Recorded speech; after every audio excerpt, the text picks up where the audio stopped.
All right, Colleen is here. And that is everyone we are expecting to be at the beginning of the meeting. As I said earlier a minute ago, Sarah will be a little late joining us, so we will go ahead and call this meeting to order with Sarah as our secretary. Moment delayed.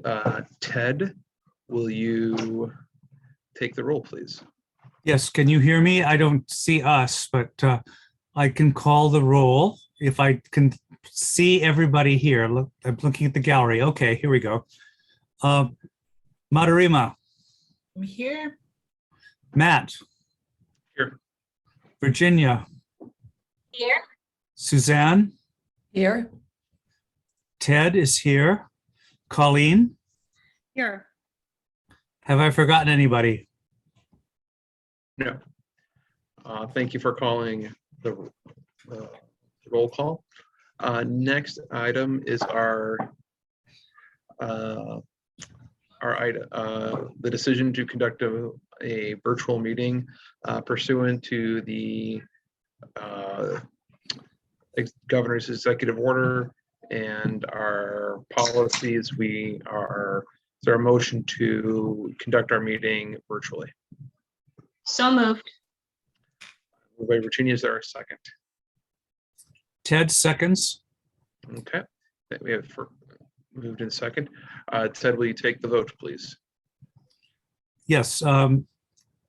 Ted Foss, yes. Madarima. Yes. Matt. Yes. Virginia. Yes. Suzanne. Yes. And Colleen. Yes. Thank you. Colleen, and you're on my screen, you're down there at the very bottom. All right, we are moving into virtual meeting. Next item is our approval of our minutes. We have two sets of minutes, one from our October 26th meeting, and then also from our December special meeting, where we just discussing our search for executive director. We can approve those minutes jointly under a single motion. Is there a motion to approve both sets of minutes? So moved, Ted. Moved by Ted. Is there a second? A second. Second by Madarima. Any discussion regarding those minutes? Corrections, questions? Hearing none. Ted, will you take the roll call vote on that approval of those two sets of minutes, please? Yes, for the approval of the minutes of the last two meetings, Madarima. Is a yes. Matt. Yes. Virginia. Yes. Suzanne. Yes. Colleen. Yes. And Ted, yes.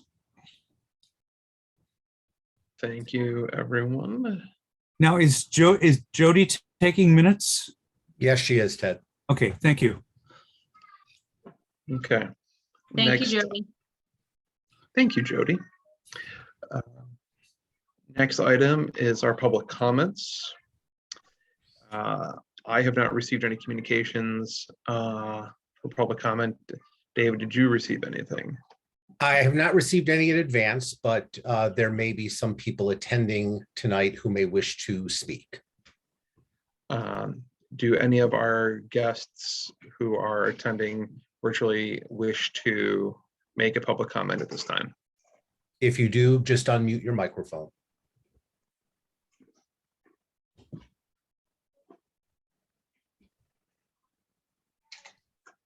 Okay.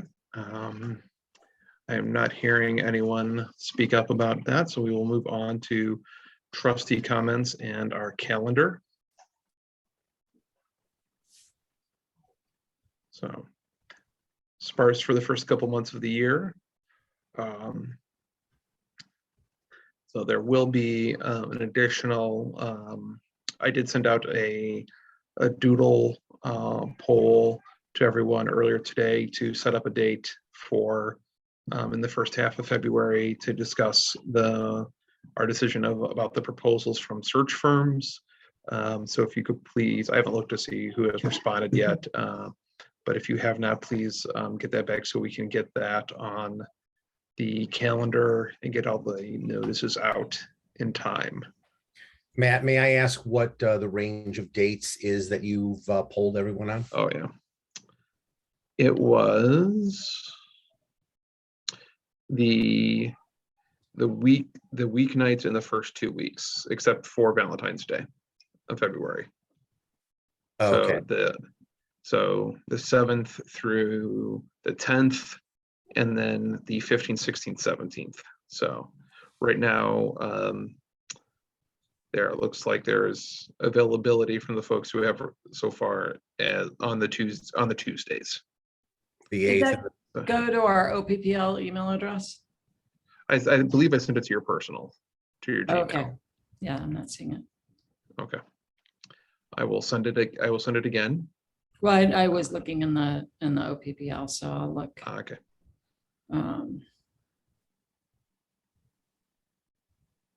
you sent it via what? Doodle? It was Doodle. Yeah. Okay. There it is. Gotcha. Okay. So, Okay, great, thanks. all right. Any other board comments?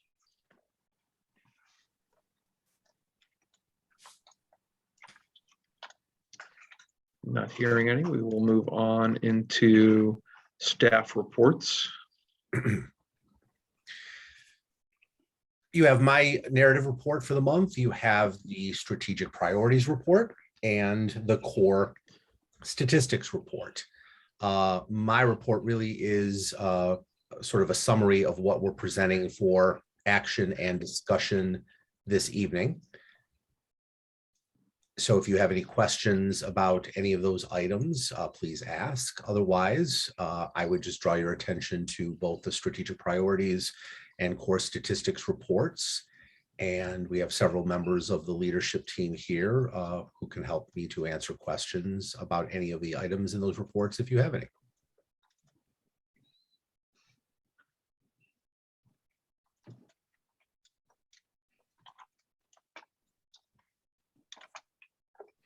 I don't have any questions, but again, I just wanted to say, I feel like I say this every month now, but I just wanted to say once again how awesome it is that we're doing such good work on the anti-racism front through our library. It's very heartening, and I'm really proud to be associated with our library.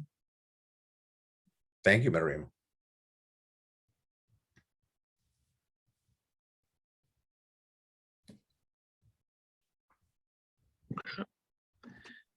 Any other questions or comments regarding staff reports?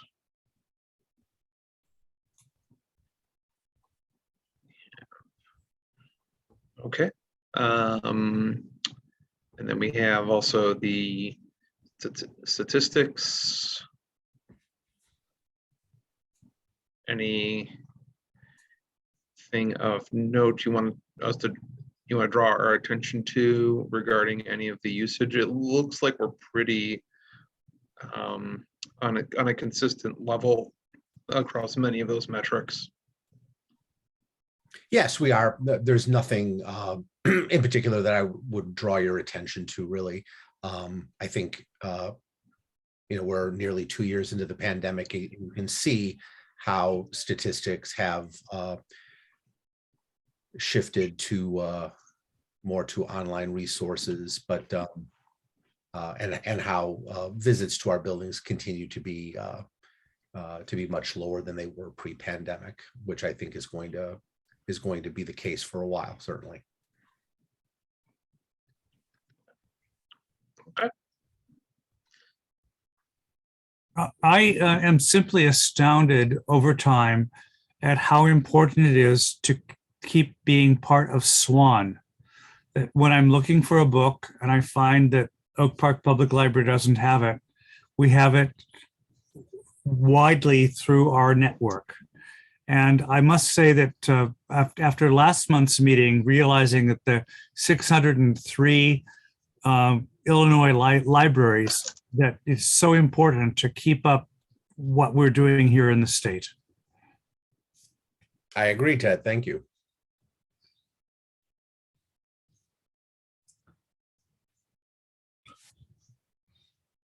Okay.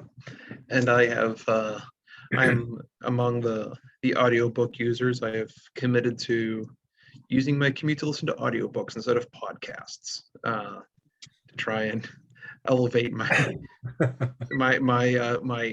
consumption in some ways. Not that there's anything wrong with podcasts, but it's just trying to take a different track this year. So, and it's wonderful having Hoopla just to kind of go through and get some of that content down.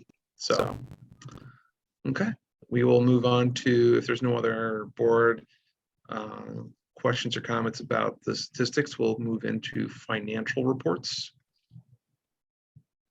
And since this is your first regular meeting since October, you have 3 months worth of financial reports and disbursement statements for October, November, and December. And of course, the December report is the report for the end of the fiscal year. You have the 3 narratives that Jeremy Andrzejkowski has written, and as usual, the disbursement reports and statements of income and expenses. So, where would you like to focus, or I guess if you have any general questions, we can answer them for you. Let's start off with, was there anything in any of the disbursement reports of the transactions that anyone has any questions of? Because we can approve those and then move on to the income expense reports and other items if there's no any specific transactions that anyone has questions about. Matt, I just have a question. These were always things that Rita used to do. Who is now doing these financial reports, David? We have hired someone an accountant full-time who has essentially taken the position that Rita had, and she works mostly with Jeremy Andrzejkowski, and is also working with him to I think better streamline our accounting practices as well. Thank you. Hey, David, when was that person hired? Just before Rita, about a month, I think, or so before Rita retired. So there was some time that she was working when Rita was still here, and she had some time with Rita. And so I would say probably around October, I think she started. Are they not on the employment report for this month? I think they were on a previous report. Jeremy, or Billy, do you have any more specific information about that employee? Yeah, David, this is Billy. I thought I would just, I was typing it in the chat, but I'll say it here. Yeah, it's Linda Barnett. Linda was hired, I believe it was in November. I'll have to look at the report now. But she was hired as a bookkeeper and financial coordinator. And she had at least a month of overlap with Rita before she left. Okay, I was just looking at the additions and terminations that are here, and it goes back to November 13th. So I was surprised because I figured Rita and this person would be on the same report. Yeah, I can look up Linda's start date, but it must have been just before the cutoff for this. But it was in November.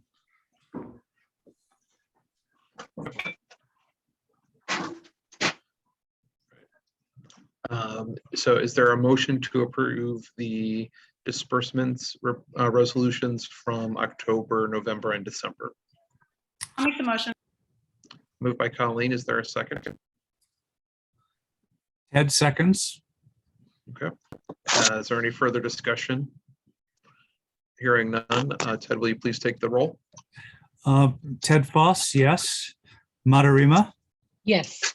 Matt, Yes. Virginia, Yes, Suzanne, Yes. and Colleen. Yes. All right. Thank you all. And Sarah is absent. Yes. So we have our other financial statements and the narrative. Are there any questions? If you wanted to focus on anything, any of the narratives, I would probably focus on this final one from December, which is again, Jeremy's report on the end of the fiscal year. Of course, there are always adjustments that are made after the end of the fiscal year that the auditors will do. But this is essentially the library's position at the end of the fiscal year regarding revenue and expenses.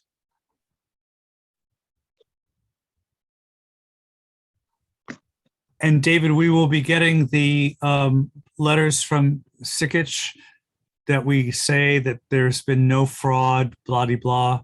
Yes. Very soon. Yes. Yeah. Thank you. Yes, you will be. You will all be receiving.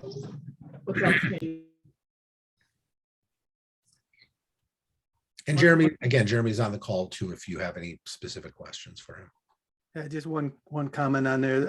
Report that you have not seen before that we started included with Linda is on page 139. It's the outstanding checks that were written for that month. So we'll be including this in the reports going forward, unless the board doesn't see any use to that. But it helps complete as far as the disbursements, what's been the checks that have been issued for that month. Also in February or March, we'll be presenting some new reports, moving away from cutting and pasting on spreadsheets to now we think we have everything balanced in Blackbaud, our financial accounting system. And so we'll be moving to just standard reports from there. We're working with Sikich to get some kind of basic, like standard income balance sheet, cash flow statements that we can present to the board to see how you all feel about that. If you want to transition to that, or if there's anything that you want to carry over from the way has been done in the past. Did you say page 139? Yeah.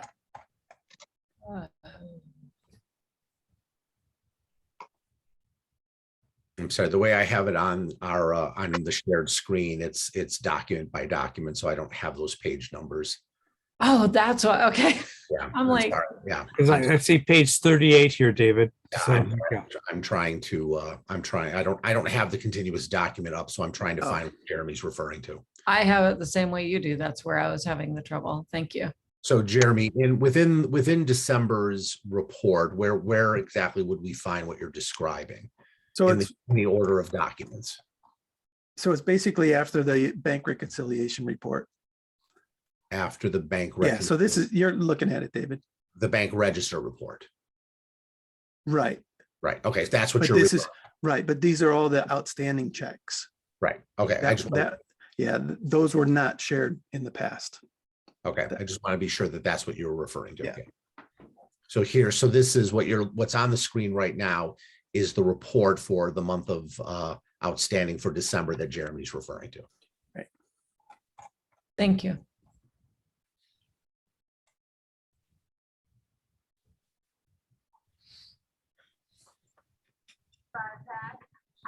All right.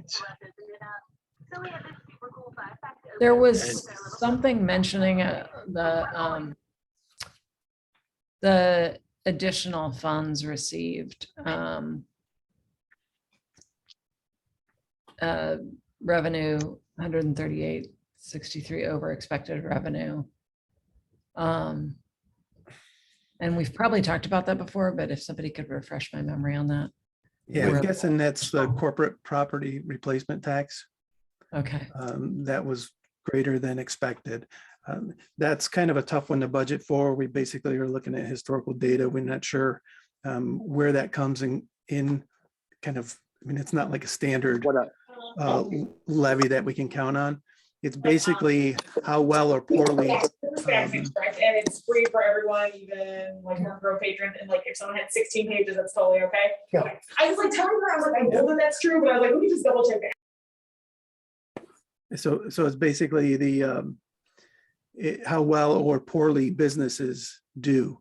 And so the distributions for this year were more than 100% than what we expected, because from what was reported at the government finance office, or I forget which government finance office association, and they were saying that the businesses did better than expected last year, so the revenues are flowing in greater than expected as well. And so that's kind of where that's coming from. The expectation is that will level off or return back next year, depending upon how well businesses do. So the businesses in Oak Park have been doing better than expected during the pandemic? This is not just in Oak Park. I think it's divided through Cook County. So I think it's sort of Oh, parsed gotcha. out in Cook County. That makes sense. It either Cook County, it might be even the state, but probably close enough.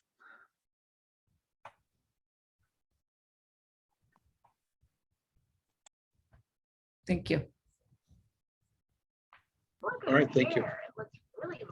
Any further questions regarding the financial reports? Okay, we will go on to next item being our intergovernmental committee, IGO. Some child has some questions to ask. They're in the background.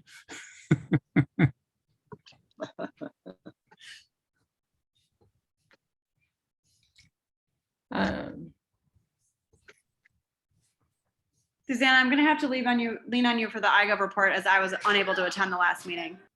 Right, and I just realized that we didn't chat about that in advance, and I don't have those notes up, but basically we've been talking about the events that are going to be planned, ongoing. I can try and find that. I'm sorry. I usually think that you're doing it, so I haven't taken a look at that. I'll pull that up, see if I have any notes.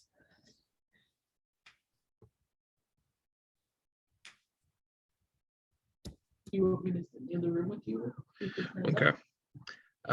COG has not met since we last met, so nothing to report there. Ila Legislation and Advocacy, we just had our legislative meetup the other day with our western suburbs. The legislative priorities that were mentioned there, for those who weren't available to join, discussed the broadband access, high-speed internet access, as well as ebook pricing concerns in public libraries and academic libraries. For the big items locally, there was federal items about the budget for the Institute of Museum and Library Service. I believe those were kind of the big talking points. Several members of Congress, Senator Harmon, were able to attend and speak, and so it was very well attended. I did not get to see the full roster, but I will see that eventually, so I'll be able to see who all of our members from our state assembly members in the area were able to attend. It was brought up of the incidents at the St. Charles Public Library with the behavior of folks who were sending threatening messages to the staff there over the mask mandates, for indoor spaces that are in place by not by the library, but by other agencies that they are just enforcing. And many of the state legislators were very distressed to hear about that. Some of them that was the first time some of them had heard about that, and so they were very enthusiastic about making sure that they know that if there's anything that they needed from legislative offices, that they could be there, that they would, if someone would just reach out and contact them, that they would lend whatever support they could on that issue. So Matt, where are we in Illinois about having a village-wide internet access? It doesn't exist. Okay, and Anyway. Okay, but so, I mean, I'm very concerned about St. Charles Library, of course, but I'm just internet access. I mean, is this an Illinois issue, or It is a rural, outer, ex-urban rural issue of communities having reliable broadband access. Mhm. And there are still some parts of the state where if you want high-speed access, you have to get satellite service. And just because it has not been economically worth it for the providers to run the lines themselves. Yeah, because it's a matter of getting funding to incentivize the infrastructure build out, for the providers to do that build out. That's what it's talking about, is that digital infrastructure. Because I was so interested to hear Alexandra's report last month about the 600 libraries here in Illinois and how we can all come together. I'm just wondering how this all works, rural and suburban. This is not a part of that. This is that's about programming. Like the Alexandra's thing is about programming. Mm-hmm. The broadband piece is about supporting access so folks can have access to their libraries to reach that programming. So that it's about pressuring legislation about that kind of economic development piece. I just loved it, though, that Oak Park is trying to be a part of this as we look downstate. So, yes. All right. And now, Friends of the Library. I found some notes whenever you want to come back to me too, sorry. Okay, yeah, if you have your notes, we can circle back. Sure. Okay, so because of Omicron and cases, that they had been wanting to do a gathering of elected officials in February. That's moved to March 12th currently. And then the April forum is moved to May 14th currently, second Saturday. And, again, those dates will be dependent on what's happening with cases. In the round the table, Susan Buchanan said she's optimistic being on the board where you can get things done. And Vicky talked about the waste management contract change and was talking about expanding composting and recycling, but I just read something where we have to actually opt in again if we have composting. So be aware of that. D97, there was a whole lot around school closings and everything that you all probably know and is past tense at this point. Suzanne, on that point of composting, I just spoke to LLRP or whatever the name of the company is, and they said that they would be giving us the compost bins, even though that wasn't in the literature, that we will get those. But a friend of mine who works for ComEd just sent something saying that we have to opt in somehow. Did they say anything about that, about having to opt in?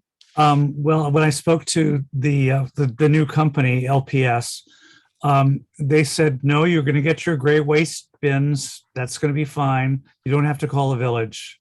So we'll see what happens. Okay, great. So, and her name is Bridget that I spoke to. And so we'll find out. Good to know. I'll write down Bridget if I have an issue with that.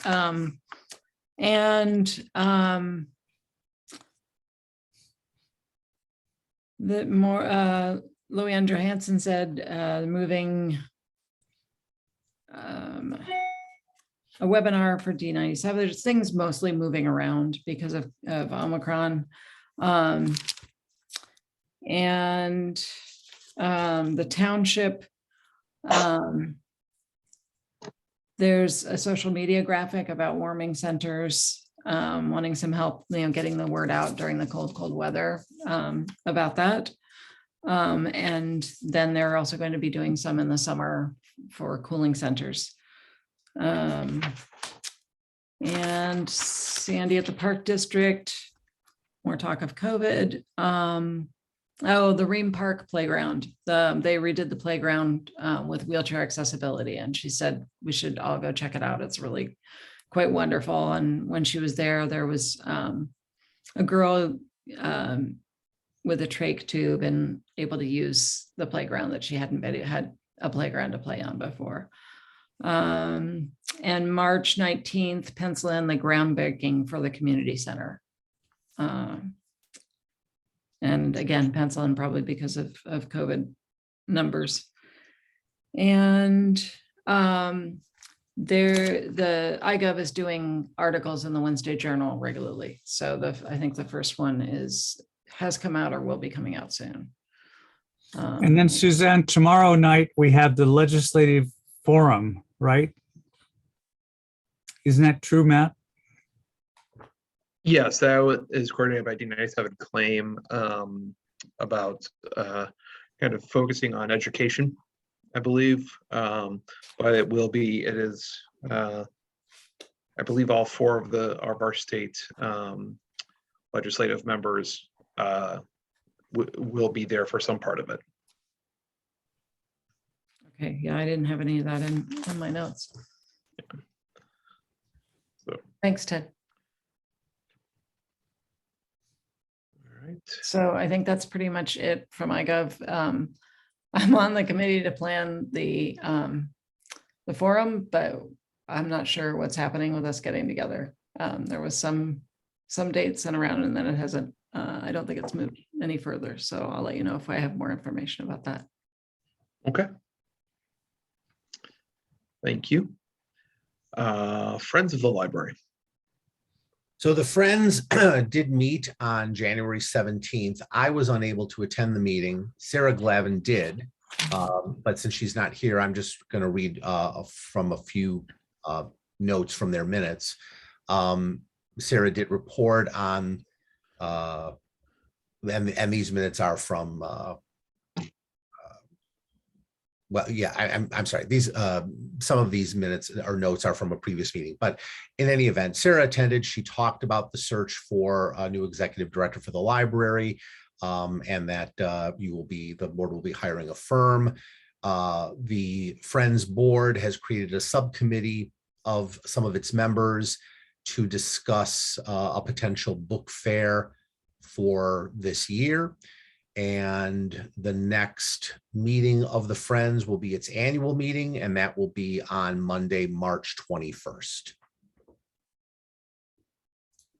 Okay. And speaking of book fairs, Kent and I had a flood in our house in December. And so we are going to be donating a huge number of books out to Ogallala Public Library in Nebraska. Kent's brother will be picking them up.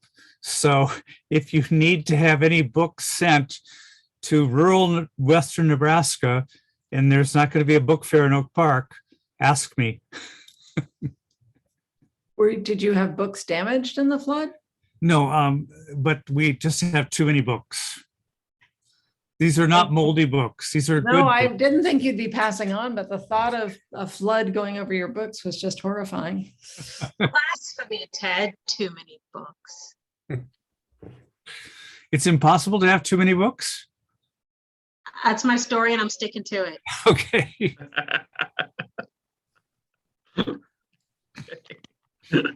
So we will keep that in mind, and we will go on into our How many of you know where Ogallala, Nebraska is?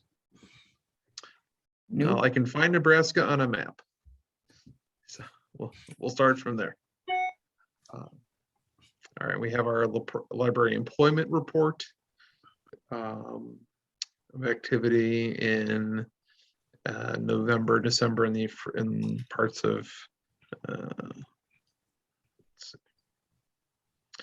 that. So we will go then on to our new business, the proposed amendment to the 2022 budget. Thank you. Yes. So as I mentioned in my narrative report, you have a memo here from Jeremy Andrzejkowski explaining our request to the board to consider an amendment to the budget for fiscal year 2022 to complete a project, much of which was delayed from 2021. In addition to his memo, he has a revised budget spreadsheet here that indicates what the budget would be if you were to grant the amendment. I'm going to assume that you all had a chance to read Jeremy's memo. But again, as you know, he is here and is happy to address questions that you might have about this request.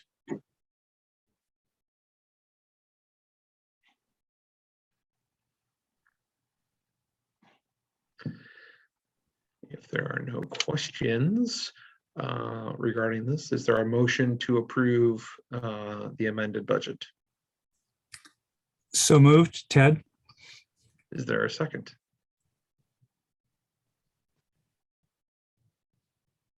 I'll second. Colleen. Madhurima got it. It's been moved and seconded. Will you take the roll, please? Yes. Ted Foss, yes. Matarima, Yes. Matt, Yes. Virginia, Yes. Suzanne, Yes. Colleen. Yes. Okay. That amendment is adopted. Thank you all. Next is our revised health and sick leave policy. Thank you again. Yes. And again, I mentioned in my narrative our desire to revise this policy, which has not been revised in about 11 years. Billy Treese came to the leadership team with a need and desire to do that. And again, he is on the call to talk you through the revision and answer any questions that you have. Billy? Yes, thank you, David. Yeah, and in addition to not being reviewed in 11 years, it's just, yeah, there's a lot of things that have changed. And so we needed to get an update, and we wanted to accomplish three things with this update, in addition to just making it plainer language and easier to understand. So the three things we wanted to accomplish was adding access to this benefit, to the health and sick leave benefit, adding access to all regular full-time and part-time staff members. Right now, only staff members that are part-time working more than 20 hours per week and full-time staff members are eligible. So this will add approximately 25 staff members eligible for this coverage, 25 part-time staff members. And this policy is not asking to increase the amount of sick time that's awarded each year. We're just asking that all staff members have access to this benefit. Then the second thing that we did with this policy is that we wanted to specifically name and provide for mental health parity to treat mental health and mental illness on the same level as we would a physical injury or physical illness. So this policy allows for that and provides it names a number of reasons why you can use this leave far beyond what our current policy allows for. And then the third thing that we did with this policy is expanding the definition of who qualifies as a family member or a relationship that you can, a reason why you can take this leave. So you can take it for yourself or to care for a family member who's going through or experiencing these issues. So the expanded definition for qualifying family member now includes any member of the household. So any member of the staff member's household. So that just needs to be someone who's living with them, or any other person who's related by blood, whose close association with the employee is the equivalent of a family member. So it's very, very broad in defining, beyond your immediate family, who you can take time off to care for. So I'm very proud of this policy. I think it's a progressive and timely policy, given where we are in this stage of the pandemic, with understanding that, the pandemic was a lot of the initial focus was on physical health, but now we're starting to see the effects of mental health. And this policy, by approving this, by adopting this, we're going to have a good foundation to talk to our staff and support our staff with their mental health needs. Thanks, Billy. Do any of the trustees have any questions about these provisions or why we're making them? Yes, I'd like to ask Billy, as a professional, this is a wonderful thing, but have you ever seen that this has been kind of misused as we try to be more, forgiving and all of this stuff? My guess is that it is not misused. I have not seen any specific cases. Earlier in my career, when I worked for different employers, we did require proof. And I mean, it was rare that someone would not be able to provide proof. And generally that's I don't know, it's putting a lot of pressure on staff members to provide that proof. I will tell you that I have not seen an abuse of this, and it's much simpler and easier to trust our staff. If there's things that we suspect that are going on, this policy also allows for us to investigate. But I have not seen any major instances of that. So it's just the compassionate and better thing to do. Correct. Yeah, there's a lot of things that we're trying to do. And I think a lot of things that our managers and that we're doing to support our staff, but our policy current policy is so woefully out of date that we just want to bring the language up to date with what we're currently doing. Thank you. Margarita, you have a question, do you not? Thanks. I really appreciated the expansion of the definitions of who's eligible or like who you could be taking care of, all of that. I want a clarification on one thing. So the proof that we're asking for, or we would be asking for, is if they take 3 or more days. Is that correct? Did I understand that correctly? That if there's 3 or more mental health days, then you ask for proof? Yes, generally the threshold is when you have, if you're going to be out for an extended period of time, the common number that everyone uses is 3. Like there's a Cook County and Chicago sick leave ordinances, and they use 3 days as well. They allow for 3 days. Okay. That was going to be my question, was where that number was coming from. So there's so thank you for that. Can I ask, why aren't you asking for more hours? I mean, if we're expanding sick leave to include, mental health, which I think is fantastic, and we've traditionally not included that in our definition of sick leave, then why aren't we asking for more? Our current policy of 1 day per month, of essentially awarding 1 day per month, is in line with other libraries our size. So it wasn't the need for me to update this policy was more about the 3 things I mentioned. I mean, I'm happy to ask for more time. I'm happy to go back. Right. And Let's do it. I just, it was not the focus of this. It was making sure that we were able to grant access to all staff members and expand the reasons why you can use it. Yeah, and I in case I wasn't clear, I like all of those 3 things that you're doing. I think it's just personally, I think it's fantastic, and I think it's like you said, it's probably beyond time that we do it. I was just wondering, like, if we,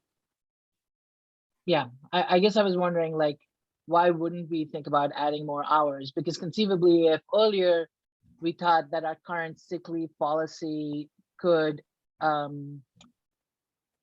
you know, I don't know, accommodate people's like physical illnesses fairly well, then adding the mental health strain feels like something that we could, I mean, I just don't know, like I'm guessing there are numbers involved, like budgetary numbers involved or financial numbers involved is, you know, like I'm just curious about that. Yeah, From yeah, Marjorie, you- you're exactly right. You're increasing, there's financials and different calculations we need to do. And I'm happy to take a look at that. I just, yeah, that was kind of how do I say this? Like, maybe I didn't ask big enough then. So, but well, I mean, for me, that's, I don't know about what my colleagues think, but I also want to make sure that I'm clear that I don't think that, I don't know, like, I don't think that we should not do this today because of, you know, like the other thing, but I would be interested in what those numbers sort of look like, or what we think might be responsible. Sure. I mean, you can always come back later this year and look at it again if you wanted to think about increasing those hours. You don't. Billy, do you think- I'm sorry. I was going to say. In other words, you don't have to wait another 11 years to. Billy, would you mind reminding us at about the midway point of the year, because we have added things like regular mental health care? I agree, we might start to see that the number of health days needed might be a little bit higher. Could we check back with you and see where we are sort of mid-year and use that as a marker to see if that's something we should start assessing for next year's budget? yeah, I can certainly do like a 6-month review on this one, see what the use is, but also do another look around. I mean, I haven't looked at other data for like a year, so maybe that's changed what other libraries are doing. I'll take a look around and see what the benchmark is that we should be looking for. I'd appreciate that. I know you're usually ahead of the curve, so give everyone about 6 months to catch up to the good work that you did, and then let's see where they all are and see if we want to expand this a little bit more. I think right before budget season would be a good time for us to start thinking about that. Great, certainly I will. Thank you. Excellent point. And Virginia. I'm sorry, I would just like to add that even if we're ahead of other libraries, of other comparable libraries, this seems like a good issue to be ahead on. And, you know, I don't know, like, it's something that we should talk about once we have better numbers, for sure. I think so. I think, you know, as you know, I think we've all heard of people that we know locally, you know, in our networks around, you know, locally, regionally, across the country, of where people are and what everything has, the toll everything has taken on them, that we're still figuring that out. You know, it still feels like we are in the middle of an assessment of a lot of these impacts that, you know, surviving isn't always mean you come out of it 100%. You know, even if, you know, the stuff. So it's hard. And I'm glad that we are trying to do right by our staff in a way that, you know, is not just another pizza party. You know, that we're actually trying to provide a care and resource for them. So kudos. I agree. I really appreciate that this is being done. When we come back to look at it again and we're looking at numbers and the idea of expanding days, we may want to look at it in the context also of the fact that of how many part-time employees who don't have health insurance through their jobs, and, you know, just weigh those issues and look at it in a bigger picture around health and employment at the library. I have a question specifically about this with the proof of need for absence. When it says may be required to produce a note from healthcare practitioner. If we're talking mental health, getting mental health care right now is really hard. There are not enough healthcare practitioners for the need. There can be long waits for people to get it. So I'm just trying to, I'm mindful of the idea of needing proof from a doctor already, how that's an equity issue for people who don't have a doctor in other contexts. And then thinking about the extra layer of mental health and how hard it would be to get that no. So I don't know, maybe the proof is not something that happens very often and not an issue, but I just wanted to ask about that. I'm sorry. I read the sentence and it said may be required to. I thought that was more. I must have missed. I thought that was a rare occurrence and that's why we had may be required. Virginia, you're correct. Is that typically we're not asking for proof unless we are concerned about trying to make accommodations for return to work. Like if someone's been off for a long period of time, especially if it was for a medical reason, that they're able to return and what restrictions might be there. Like we're asking for notes for those reasons. We're usually not asking for notes because we don't trust that the person is taking the time off that they need. But if someone's taking a long period of time, I mean, I work with them. It's but it has not been an issue. And I don't know, it's new with this whole opening up for mental health, and Suzanne, I recognize where you're coming from. I don't know, we'll see what the experience is, but we haven't been heavy-handed with this policy, and I don't anticipate doing that going forward, but we'll see what our experience is. Billy, then I have a follow-up question because I see bereavement or the extension of bereavement is part of this policy now as well. Do we ask for proof on bereavement? So no, we do not unless no, we typically do not, and I don't think we ever have in the a little over 4 years I've been here. We have not. I mean, the only situations I can describe is like maybe someone's taking a ton of time off because they have 4 grandmothers who passed away. But like, you know what? I don't know who am I to judge that? So like, but it would just be like rare circumstances where we might even ask for that. Virginia, you bring that up. Actually, next month, you're going to see a proposed revision to all of our leave of absence policies, and included in that leave of absence policy is our bereavement leave or compassionate leave. And it does allow for us to ask. However, it's the same here. Like it's only if we suspect there to be an issue, not the commonplace practice. Okay. Wonderful. Thank you. So it's just basically there to protect you, that you have some recourse if you have an issue. And then if you did have an issue and they have trouble getting, healthcare practitioner, you'll work with them. Yes, we listen to our staff and we work with them, given their situation.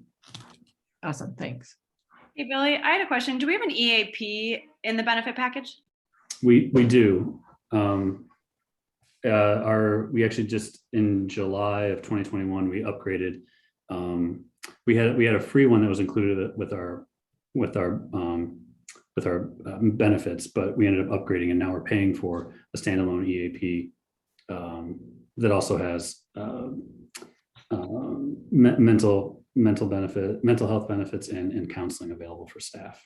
And the upgrade that we did was staff. We have a dedicated line that staff can call, a dedicated website for our staff, and previously it was limited to 3 sessions per issue. Now we're paying, since we're paying for the upgrade, we have staff the EAP will work with our staff as long as it's clinically appropriate. So whether that's 2 sessions or 10 sessions, they'll work with them as long as needed. And Billy, isn't it also true that it's available to all staff members, not just staff members who may be covered by our health insurance program? Yes, David, thank you for pointing that out. Since now that we're paying for this service, it is included for all staff, but previously it was only available for full-time staff. And now it's available to all staff members, and not just the staff members, but their family and anyone in their household. So Colleen, what is an EAP? And welcome to Sarah Glavin, who's just joined us. An EAP stands for Employee Assistance Program. Thank you.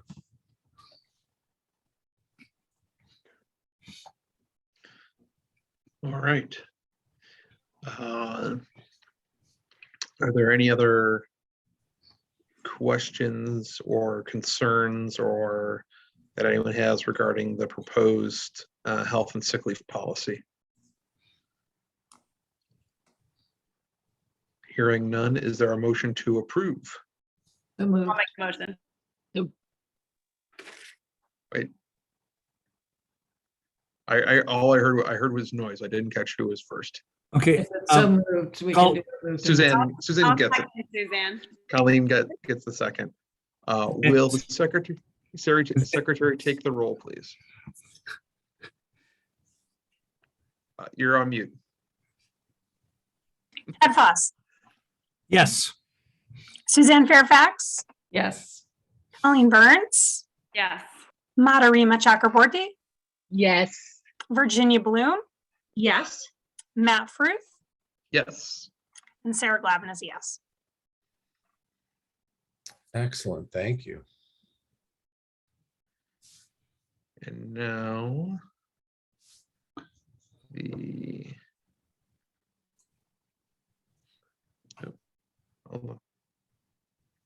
the proposal to rescind the petitions, flyers, posters, and similar materials policy. Thanks. The reason, there are really two basic reasons that we're asking and think this policy can safely be sunsetted. And that's because much of what is in this policy statement is now covered by our Library for Everyone statement, especially the portions here that pertain to petitions and solicitations. And then the other reason is that regarding postings of flyers and announcements of community events and programs, we have, thank you, Jody, she just put that link from our website into chat. We have procedures in place and that are publicly posted regarding how and why and when and where and under what conditions we post. And because we want to be as flexible about that as possible, to be as inclusive as possible, we don't think that we need to be bound by this particular statement that was revised a few years ago. So for those two basic reasons, the leadership team thinks that this particular policy statement can be safely put aside.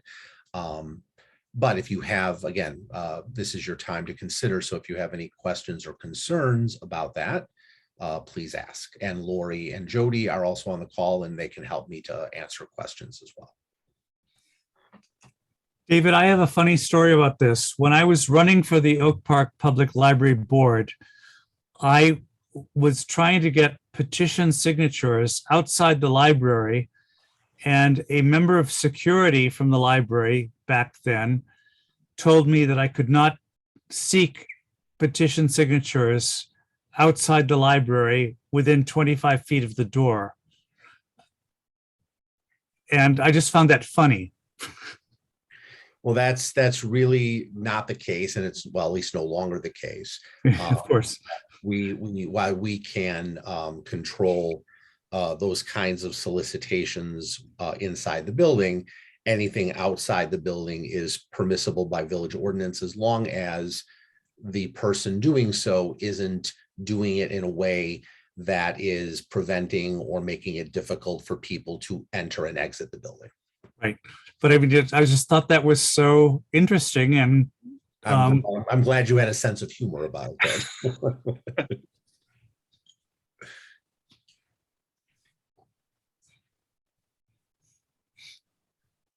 All right, is there a motion to rescind the policy that the staff has presented? so moved. Is there a second? I'll second. Second. Matarima with the second.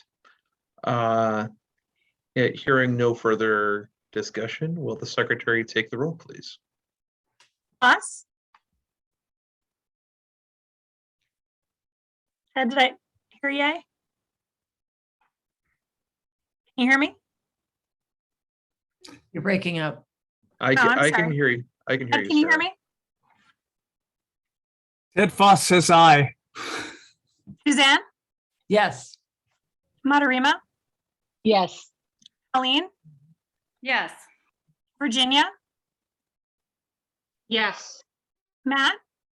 Yes. And Sarah's yes. Thank you. All right, thank you, everyone.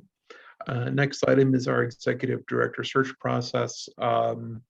Mentioned earlier, the doodle poll that I sent out to Gmail accounts or personal email accounts so we could schedule a special meeting to discuss the received proposals and hopefully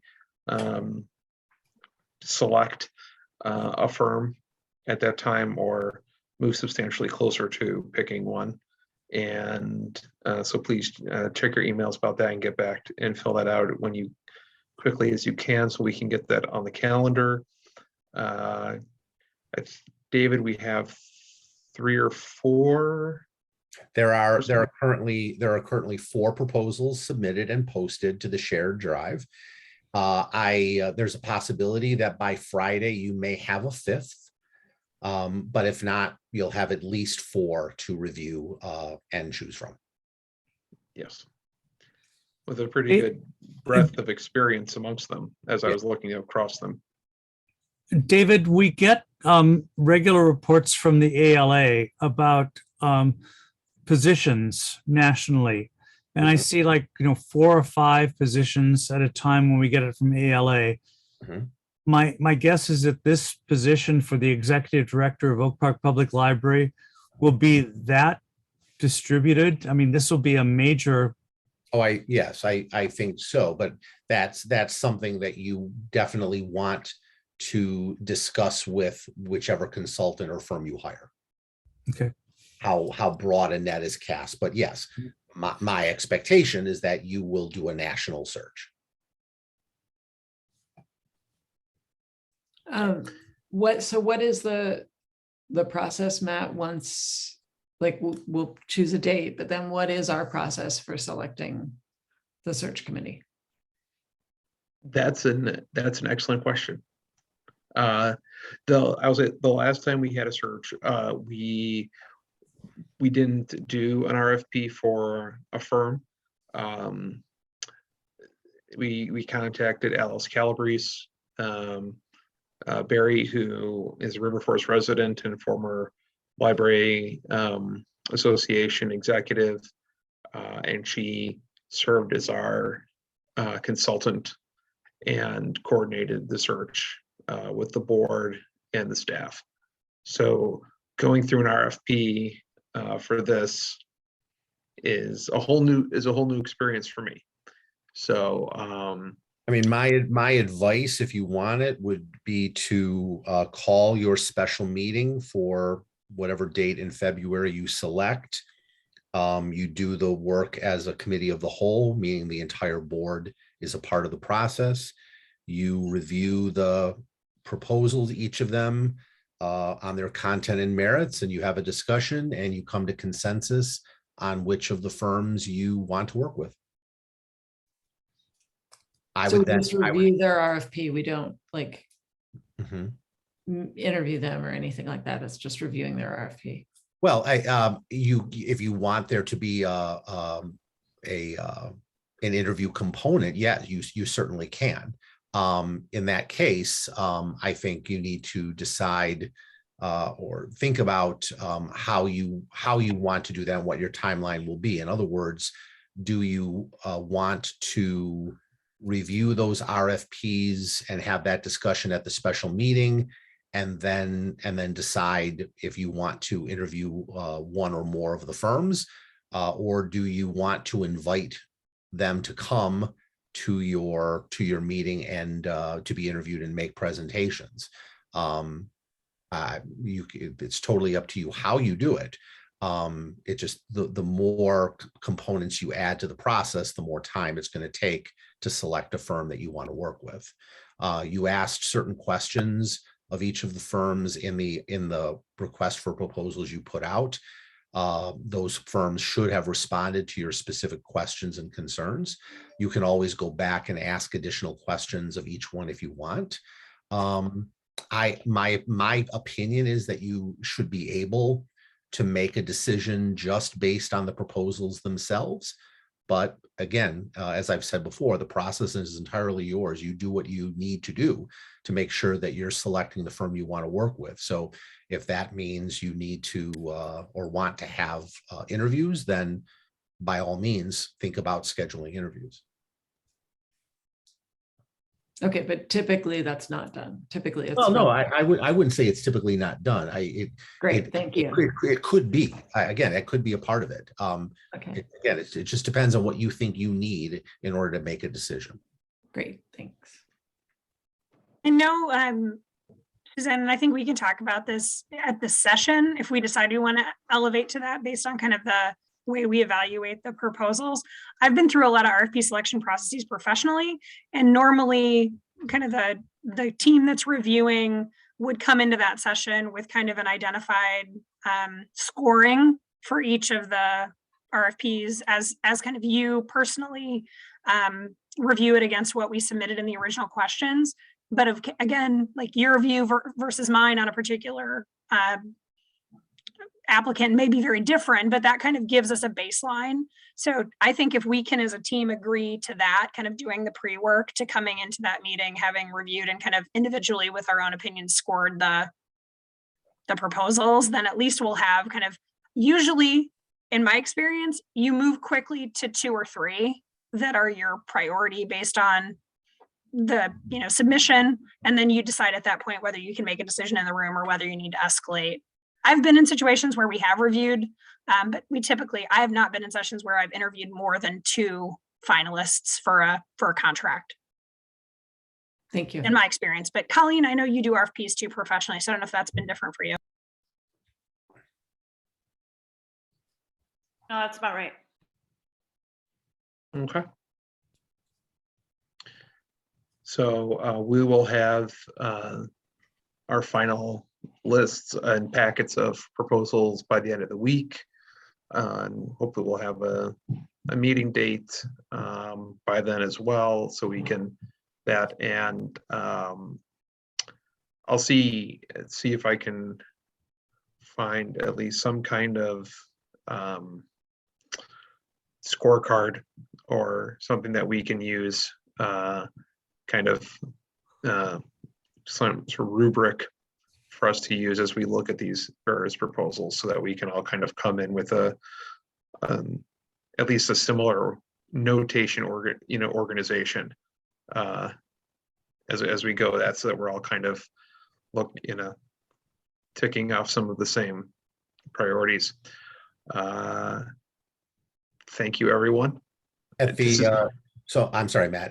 So at the end of the day on Friday, what I'll do is I'll send the board an email letting you know that the RFP, the time to submit an RFP has come to an end. I'll let you know what firms have submitted, and I'll remind you how to get to the shared folder so that you can see all of the submissions.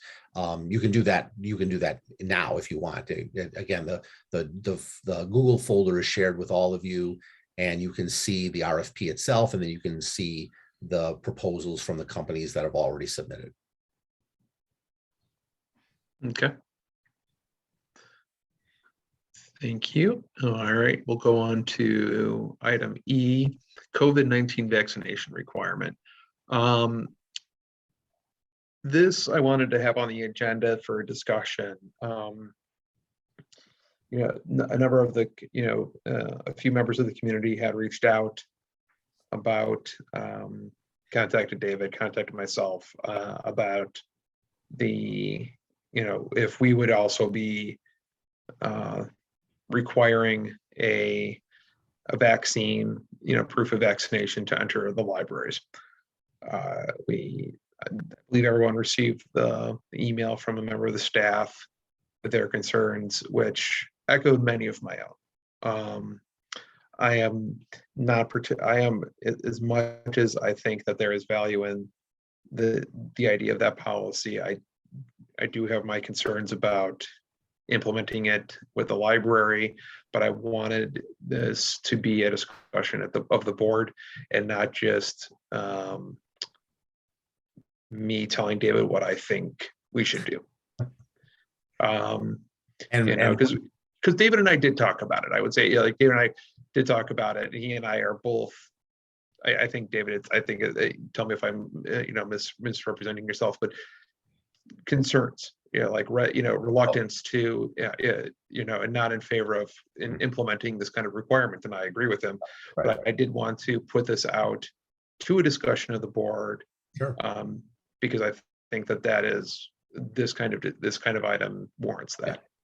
Right, and thank you, Matt. You've characterized it, I think, very accurately. And the other thing I said to Matt was that while I think that I, as the executive director, have the authority to do a lot of things, I am not about to institute a vaccination mandate for the community to enter the library's buildings and take advantage of in-person services without a vote by the Board of Trustees.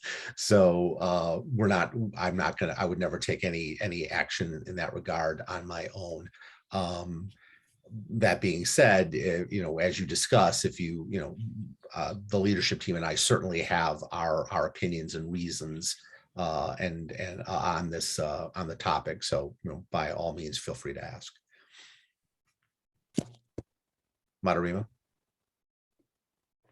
And this is me asking. Since we got that email from you, David, I've been thinking a lot about this. And the truth is, I have questions about, do we know how many of, I don't know about the access to vaccines of our community members. And Matt, you said that you got maybe a statement or statements from staff members outlining some of their concerns. And I would just love to hear more from people who are in fact most directly communicating with library patrons. So what I will say is that, I think any consideration of a vaccination requirement for the community members, people at large to enter our buildings, we would need to be very clear about what our objectives are in that respect. What are we really trying to achieve, right? Is it to keep people safe? Is it to encourage more people to become vaccinated? What is the objective? But as the leadership team and I talked about those potential objectives, right, the conclusion we came to is that a vaccination requirement, however you looked at it, really wouldn't achieve any of those things. In other words, right now, the information that we have from the Village of Oak Park Health Department tells us that over 80% of the residents of Oak Park are vaccinated. And while we don't have any information about the less than 20% who are not vaccinated, I'm not sure that the library requiring visitors, as few visitors as right now are coming into our buildings to be vaccinated, would do anything to necessarily encourage any additional people in the community to be vaccinated. At the same time, if the objective is to keep people safe, A vaccination mandate for visitors to the library really isn't going to do anything as significant in that regard anyway, either, I don't think. I think what we have done all along for the last almost 2 years, requiring people to wear masks, requesting that people maintain physical distancing, limiting access to interior spaces for large gatherings, has done a great deal to keep people safe. And since we know that people who are vaccinated 2-3 shots can still become infected and can still spread that infection, a vaccination mandate in that respect isn't going to do anything to keep people necessarily safe either. On the other hand, doing so, I think would, especially for such an accessible public space as the library, I think would have really serious ramifications. I think it would anger a great many people in the community. It would please some people, but I think it would anger other people. It may have a disparate effect on people who I think we would consider to be more marginalized or vulnerable people in the community, people who need to get into the library for different reasons and may have a difficulty proving that they've been vaccinated. It would put our staff members who would be in the position of having to be the ones to check and require people to show those vaccination documents in a very, very difficult, I would say almost dangerous position, especially when you consider what is happening in some libraries right now, just because those libraries are requiring people to put a mask on when they come into the building, let alone demonstrate that they've been vaccinated in order to enter the building. So the leadership team and I have had many, many serious conversations about this, and all 9 of us are in agreement that this is not something that we think our board should even think about requiring. So that is my unvarnished opinion. David, I have a quick question. Yeah. I know right now we don't have, I was gonna say we don't have a lot, we don't have any like in-person programs. With the Friends talking about something like a book fair, if we are going to start moving back toward in-person indoor programs, is this something we would revisit for things like that? I definitely understand and hear what you're saying as far as the current use, especially I'm looking at the core use statistics again, and most of our use in person, I think for people who were there longer than maybe 30 minutes, it looks to be centered around public computer use. That's going to be a marginalized population that, like you said, is going to have a difficult time proving that they have a vaccination, even if they do. Is this something that we would be able to look at and reevaluate again, say in the summer when we're looking at, hey, we do want to have a book fair, or go back to story time circa 2019 or whatever it is that we're doing? Yep. That's the only thing I can really think of after hearing your points. That's really the only thing that I can really think of where we may want to reevaluate not requiring proof of vaccination, if only because that seems to be more in line with the other things in the village that do require proof of vaccination. So like going into movie theaters or restaurants, someplace where you're going to be for a prolonged period of time. Sure. No, absolutely. I mean, you can always come back at a later time, reevaluate the environment and see if you have a different thought or opinion on that. You're right. Right now, we have still not resumed in-person library-sponsored programs in our spaces. However, we have already opened up our meeting spaces for community members to schedule their own events.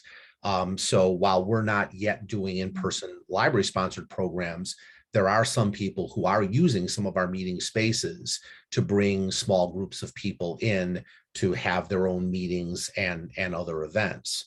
Lori Pulliam and I were just talking, Lori, our Director of Public Programs and Services, we're just talking about thinking about when we wanted to resume in-person library sponsored programs. And I think if infections now, which we hope have peaked, continue to go down, it's something that our staff may be considering resuming in the next few months. So yeah, of course, we can always go back and our attorneys have already given us the legal opinion that it is well within the board's prerogative to institute a requirement like that. So you can always do it. It just, again, you can always go back and revisit the idea if the environment changes and you want to rethink it. I have a couple of questions. Food and drink has been suspended in the library for the time being, right? Yes, we have suspended food and drink because the reason, one of the main reasons that the vaccination mandate was put in place was specifically for establishments that serve food and drink. And because of that, and because we're not requiring people to be vaccinated, we want them to consistently wear their masks inside. We have, for the time being, asked people not to eat and drink inside the building so that they are more consistently wearing their masks. So we have made that adjustment for the time being, just to, while this mandate is in place, just to be sure that people understand that it is important to continue to wear their masks consistently. And the meetings that people are be able to schedule in the meeting rooms, are those also not having food and drink? Correct. And we're asking those people to again consistently wear their masks while they are inside those spaces. Now, it is true that we're not asking staff necessarily to monitor those meetings because we want our staff to be safe as well. So it's possible if behind closed doors people might be cheating on that a bit, but we are asking people to consistently wear their masks even for their own private meetings. Okay, Madhurima had her, I'm sorry, go ahead, Suzanne, I'm sorry, let finish. For me, that's a big distinction here between like restaurants and gyms where, like at the gym, I go to swim, I haven't been in weeks because of Omicron. Yeah. And there I'm actually grateful that there will be, or I guess there is now a vaccine mandate. I'm still watching the numbers, but the library is such a different scenario. It's not a question of pitting kind of profit versus people's safety. Right. It's about a public space and access. And if we don't let people who need the computers on that in because of it, it's a whole different, I can't go there.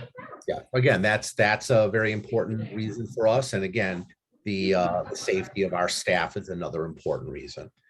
I'm sorry, Matt, did you say that Madhurima had a question? Yeah, her hand was up.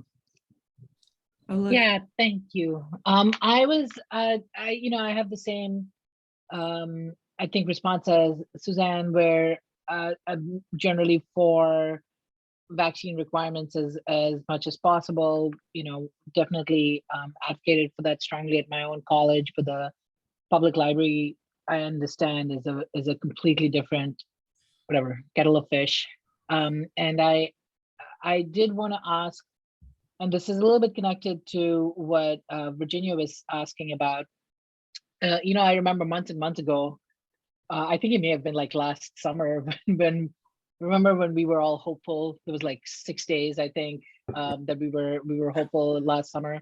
And I remember there being a discussion about like opening up programming for kids. And we had said that, if and when vaccination are, present for those age groups, when they're actually around, then we'll reconsider. And obviously kids over 5 are eligible for vaccinations, but obviously we're still not doing that. And, so that it just seems that there are moving pieces. So I guess my question, well, one is that a little tangentially, have we considered the programming for kids activities, and where are we in that decision making?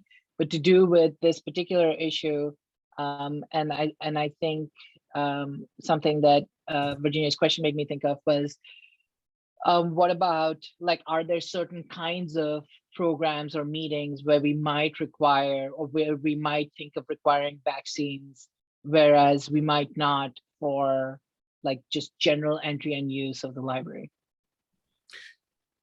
Lori, would you like to maybe comment on that question a bit? Sure. We've always planned to offer indoor programming when the infection transmission rate drops to moderate or low transmission, and the mask mandate is lifted. Those were our milestones for indoor programs, and that's still our plan. Transmission below what rate? I'm sorry. Moderate to low. Right now, Okay. I think we're at very high, and so I think the progression was, we were in substantial for a long time, but we need to drop to moderate or low before we would do indoor programs. So that's different from the positivity rate, right, Lori? That's Or the is- infection transmission rate. Yeah. Okay. I don't think I'd heard the thing about the mask requirements being dropped, because from what I understand, that might be around for a really long time for different kinds of organizations and institutions. Like, we had thought that we'd be moving past masks, and now I think maybe the thinking around that is shifting. So I didn't know that was one of our milestones. We might need to, you're right. We don't know. I mean, mask mandates may go on for another year.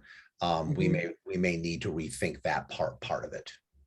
Well, part of our thinking on the mask mandates is it's hard to program, especially with children. I think wearing masks, it's hard to monitor the mask wearing, and it becomes really tricky in a story time environment.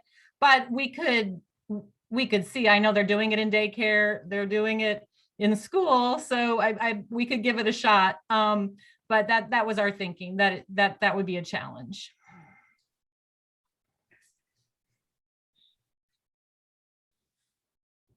Thank you. And was there any thinking about whether or not we might have, or whether it's possible, or if it's whether it would be too inconsistent to think about vaccine requirements for certain kinds of activities versus general usage, or are we just too far from that distinction right now? Yeah, I'm not really sure how we would go about, like, what would the criteria be for making a distinction like that. Okay. I don't think my opinion is we don't need to, at least for now, consider a vaccination requirement for any use of the library. Okay, thank you. Not even meeting rooms or something, if there were. Not at this time, no. Not at this time, no. I don't think so. Again, especially if we're not yet ready to have in-person library-sponsored programs. As Virginia asked, when the environment begins to change, we think we're ready to start doing more of those kinds of larger group in-person things. We want to come back and reconsider this. I think that's perfectly understandable, but for now, I don't think we want to do that.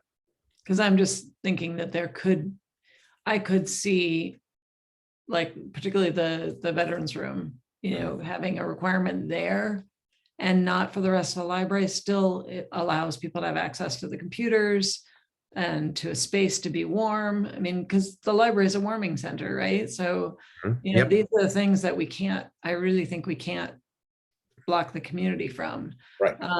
But an actual, like, gathering at a given large room in the library, I could see possibly that could come into play. Sure. Okay. I know. I understand what you're saying, and I think that can certainly be a discussion for another time, for sure. I would just like to add, though, that our concerns about enforcing these kinds of mandates would still apply. I mean, you're would. putting staff at risk in having conflicting interactions around proving the vaccines, and that won't change whether it's for the veterans room or it's for entering the building. Right. So I still have a lot of concerns about that. Yeah, I do too, Lori. And again, the reality is that whether, even if you are vaccinated, boosted, that doesn't mean that you cannot become infected, and it doesn't mean that you cannot, spread the disease to other people. So in other words, even if we require people to be vaccinated coming into the building, it doesn't mean that those people may not be infected, and it doesn't mean that they may not spread that infection to other people. I'm sorry. I think that I don't think that I would like for that to not be the rationale that we do or do not do this, because there's plenty of evidence that suggests that vaccination plus booster is very, very good at preventing serious illnesses, and to Absolutely. I feel like I don't want to be on record agreeing that, we're not really sure that vaccines or boosters may or may not help. I just think that my argument would be what we've been saying, which is that when it comes to the maybe Lori's point, which I have not articulated enough, that whose responsibility would actually be to monitor any of these issues is unfair. I agree with that, and I also think that what is it that we're losing access to versus what it is that we're trying to protect. I think that balance is off, and I agree. I was just getting a little bit uncomfortable with the suggestion that vaccines plus boosters don't. I mean, in case we were starting to say, I want to be clear. I'm not saying that the vaccine and the boosters don't protect people. They protect the people who have been vaccinated. All I'm saying is it doesn't mean that someone cannot become infected, and it doesn't mean that they cannot still pass that infection to somebody else. That's all I'm saying. And absolutely, and I completely agree with you that the issues of access are more important in my mind. And as Lori said, the issue of what position would that put our staff members in, who would be the ones who would have the responsibility for monitoring this and requiring vaccination proof for access either to the building or to a certain part of the building or to a certain kind of a program. It would still put them in a very, very difficult and precarious position. I guess my question with it being, if it were something like the veterans room and that were, an outside group doing it, would, that possibly be their responsibility to do it? If that, I don't know. Or our policies require that room usage be open to the public, right? And you can't put like a condition on admission. So if we are letting people use it, we kind of have to, it would be the same standard of entering the building as going into that room. And it is my read on our policy about room use. Right, but again, the point is that it would always be the library's staff who would be responsible for controlling and managing and monitoring the spaces, not someone else in the community. Right, that makes sense. I would, I think we're all kind of on the same page, it seems, on this. I feel like I have not heard anything that says we want to push down this road, which is completely fine with me. I was not interested in going. I did not think it would be right for us. I'd also say in my role at the Cook County Clerk's office, we are not requiring it for the public to come in and access information from the clerk's offices, to my knowledge. For vital records, for people to come in and get birth certificates, marriage licenses, deeds and stuff is not being, it's not in our offices. And I feel like, that's an essential, we are as much an essential service, as the public library is in terms of, for the public to come and get access to information and those pieces. And so forth. That's where I'm at right now is, and as someone who is on a weekly call with the clerk, and every week she is talking enthusiastically about doing everything we can to make sure our staff is safe and the public who comes into our offices are safe. And this is where we're at with this. I feel comfortable being in the same page as on that, as where we're at, because I think we're in a good place for right now. I think, and of course, as we move forward with everything, I think this is always something we can revisit. None of these decisions are set in stone, and even stone can be, edited on occasion. Yeah. Thank you, Matt. So let's move on to the Planet Green Core Team Board representation. So this item, this last item for discussion is on the agenda at the request of Gary Cunene, who I think all or many of you know. He's the CEO of 7 Generations Ahead, an environmental organization in the community. He is the lead of the Planet Green Committee, Planet Green that is a part of the Oak Park and River Forest Community Foundation. And he contacted Jeremy Andrzejkowski to ask if we would ask the board to consider assigning a member of the library board to join the Planet Green Core team. And Jeremy, I don't know if there was anything more specific in Gary's request than that. But if there was, you can let us know. No, I think part of it is just to get more trustees to build support for some of the initiatives that they want to do. The primary focus is on solar, and then recycling and things like that, and sustainability is core to it. But yeah, I think it was really about getting more decision makers and more support to move some of the initiatives forward. So that's all it was. Thanks. And David and Jeremy, I would be happy to volunteer to be a board representative. Great. I'll connect you, Ted, so you can make sure you get the meeting invites and that kind of stuff. We can get you hooked up on that. Okay, and if anybody else would like to be a part of it, then I can step down. But Thank you, Ted. Does that sound okay with you, Matt, and the rest of the board? Yes, unless there is anyone else, and we can sort that out if there's any other interested parties, but. I'm not going to keep us from adjourning, but did you guys have any recap for Friends since I wasn't on when you guys did that section?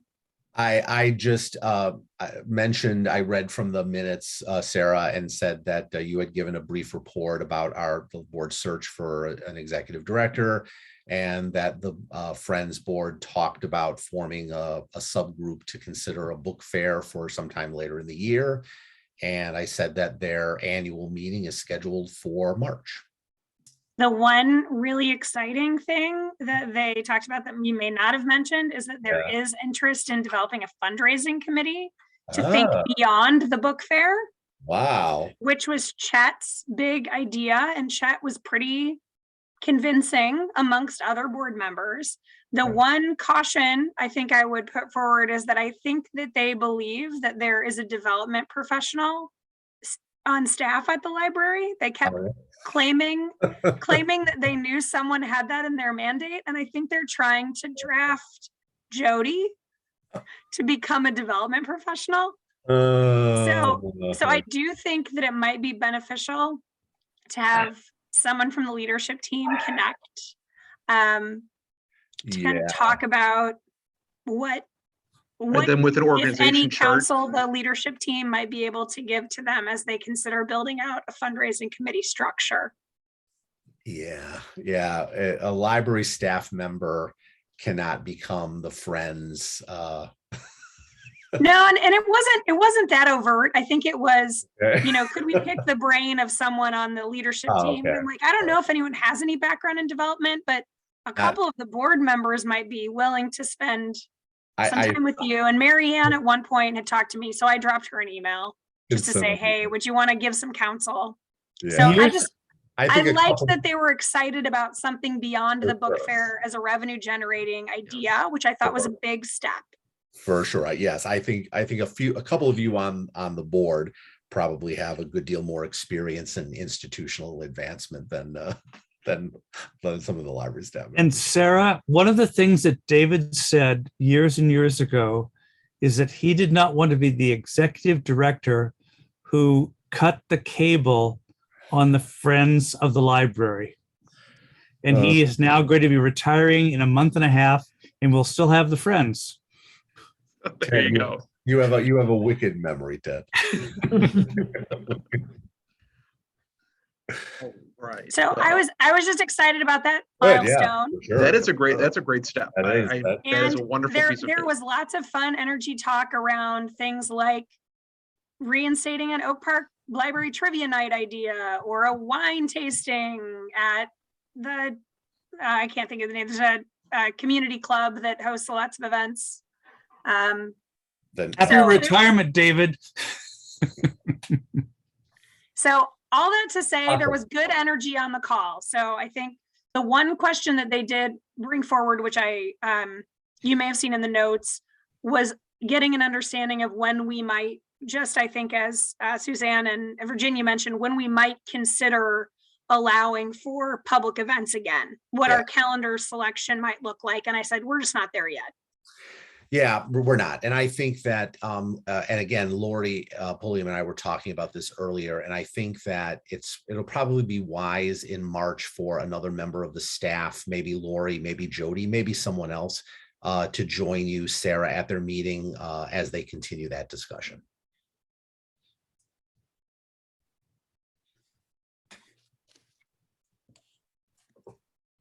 Move to adjourn. As we have concluded our agenda, we stand adjourned to the call of the chair. All right, Have a thank you. wonderful Thank you, evening, everyone. Man, it sounds like you got a party going on over there. Go celebrate it. Thank you guys for my delay. It was the first night of basketball tonight. It was a big night at the middle school, so I How did it had go? to represent. And did you There you win? go. I know this is the first practice, so they haven't been able to play for the last 2 years because of COVID, and I'm the coach, so I couldn't no-show them on the first practice. Sure. Yes. But I've Second practice, accommodated then. the schedule going forward, so I won't Okay. miss this again. Okay. Have a good night. Thank you. Good Thank night. you. Thanks, guys. Good All right, night. bye. See you.